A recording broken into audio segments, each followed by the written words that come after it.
folks, T.S. Eliot makes an appearance and the rabbinic judges. Okay.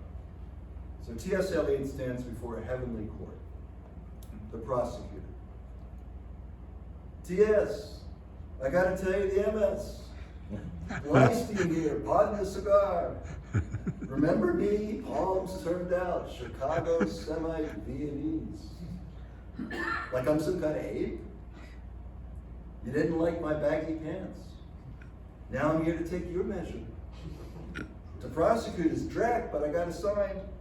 You think God don't have a sense of humor? It's punishment for you, but also me. I have to read fakakta lines you wrote about the Jews. Exhibit A. The Jew squats on the windowsill, the owner, spawned in some estaminet in Antwerp. Squats, what's the matter? Did you owe your landlord rent? And spawned like shrimp in a tank? Or in some dank cabaret after hours, two Jew toads humping on a table? And what about the lowercase j? You must have hated us to break the rules of grammar, most bank clerkly of Englishmen. Still, I gotta admire your style, the classy way you built those lines. The sounds kick back and forth. Jew and spawn, owner and Antwerp, squats. You got a delicate ear. The W sounds kiss word to word before they stick in the crawl. But the lowercase Jew that spawned them all, that I don't forgive. You were a poet, T.S. You should have known better, a guardian of the tongue. That lowercase j was a country club sign. No dogs or Jews allowed. To keep us out of the poem, or make us stoop to enter. Exhibit B. Rachel Nay Rabinovich tears at the grapes with murderous paws. Me, I'm an ape, okay? Look what you did to poor Rachel. A raccoon you made her. That gorgeous girl with the dark eyes, dead now 50 years. I remember you locked to watch her and the one in the Spanish cape. You peeked in through the barroom door in your bank clerk suit, buttoned up tight, clutching your umbrella handle.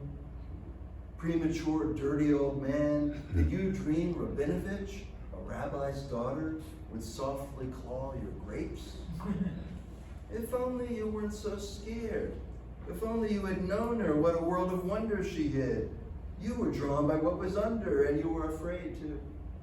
Undersea, under skirts, the secret undername for the secret underneath, where you thought you might drown. I should have been a pair of ragged claws, scuttling across the floors of silent seas. Pardon the dime store Freud from a Chicago Viennese, but about yourself you didn't feel so good, so you took it out on me and Rachel and Sir Ferdinand Klein. Was he the only phony, you fake English from St. Louis, Missouri? Were you ashamed that you liked to sniff around dirty bars, back alleys, looking for rolled up condoms on the ground? Testimony of summer nights. Hey, everybody's got a hobby. Sweet and dirty, high and low, Shakespeare and Dante in your ear, slime in your eye, a stink in your nose. You like to mix it up. London and Jerusalem, you called them unreal cities. Maybe what made those cities unreal was you never saw the people in them. Just toads, raccoons, apes, and rats. A rat crept softly through the vegetation, dragging its slimy belly on the bank. Rat's feet over broken glass. And here's Exhibit C. On the Rialto ones, the rats are underneath the piles. The Jew is underneath the lot.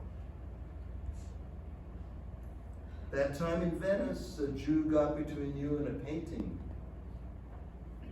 What did you see when you looked in his face?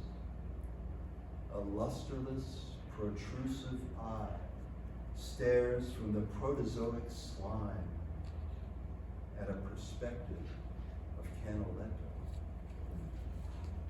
Protrusive eye, protozoic slime, Canaletto. You should plant your head like a potato and grow your eyes underground. Instead of rats, you could have had Rachmanis, The love a mother feels in the belly. You could have felt for people like what you felt for rats. I rest my case. Defense. Sir Ferdinand Klein for the defense. What Bleistein's done is most unfair. Excerpts, scraps, bits and pieces, not the whole art, not the song. Let's admit there's much that's ugly in the fragments he's presented. The world is also quite imperfect. Do we then condemn creators? These are only words in a poem, and poetry makes nothing happen. A few bad moments for a Jew in English class. Black people and women have to take far worse. If we must comb the crumbs of hate from every line of verse, there would be little left to read. Without aversion, there is no passion. Without abomination, no law. Surely that's clear to a Jew.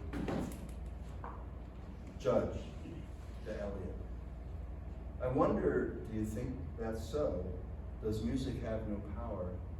When Hitler wrote crude poems on the walls of the heart, like you, he made a metaphor. Jews were pests, and Zyklon B a pesticide. To bad men, bad poetry gives marching orders. Eliot. But what, as Bleistin said, Christian mercy, he meant. Surely you can't blame me for what the Nazis did. I wrote those lines before the war. It was a different time. My copyright expires soon. Punishment enough. I'll be in public domain. Judge, all the worse. You never once apologized, retracted, or removed those lines. You published them up to the end. Eliot, but I won a Nobel Prize, surely. Judge, there are plenty of them in hell. Come, stand before the golden scale, holding your book, Gerontian, Sweeney among the nightingales, and Bleistin with cigar. Here in the light, one particle of hate weighs more than a lifetime of verse. Your defense is your indictment, your judgment, your readership. You will be read most fervently by those who cannot read themselves. Phonies, snobs, deluded social climbers, pseudo-English fake professors in bow ties and tweed, anachronisms, wine snobs, false souls who preach but cannot feel the pain of others, hypocrite readers, your sisters, your brothers. Now in the name, Bleistin. Excuse me, Your Honor, we Jews have a sign when we want to speak, we interrupt. What's your objection? Condemned to his readers? That's too soft by half. What punishment is that? They'll love him to death. They'll excuse him in public, and in private, they'll laugh. What more do you suggest? If it please the court, purgatory. That's fine, but it's Catholic for Catholics and Jewish for Jews. He's neither. Send him from here to Chaim Plutzik's grandson's bar mitzvah. For the Jews it will seem an afternoon, for him 100 years. He'll hurrah with Rachel Nay Rabinovich and Kazatsky with Allen Ginsberg, who will give him wet, sloppy kisses. It's okay, he's a little mature. While his landlord from that Antwerp nightclub leads the klezmer orchestra. Put him at table 16 with Meyer and Cohen. They'll torture him with jokes. 1 million setups in English, 1 million punchlines in Yiddish.